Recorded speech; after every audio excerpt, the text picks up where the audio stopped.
मनरेगा योजन दैनिक 60,000 अधिक श्रमिक नियोजित करी क्रमागत भाव में नुआपड़ा जिला राज्य में प्रथम स्थान में रही।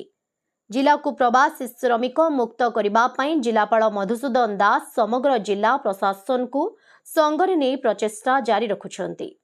श्रमिक मानक मनरे स्वाभिमान एवं आत्म प्रत्यय जागृत करने मनरेगा काम श्रमिक मानक सह भार धरी माटी बोहिछंती जिलापाल। गुरुवार दिन नुआपड़ा जिलापाल कोमना ब्लॉक मुंडापला पंचायतर मनरेगा काम तदारख पाई जाइथिले।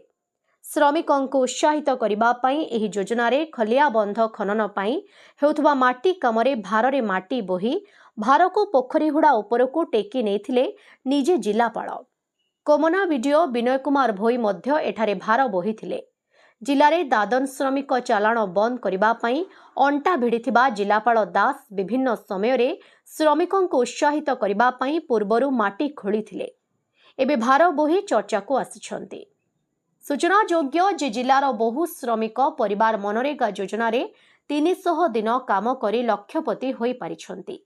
जिलापाल श्रमिक मानक सहित कांध को कांध मिलाई माटी खोलिबा माटी बोहिबा श्रमिक मानक मनरे नूतन आत्म प्रत्यय जगाई देछि।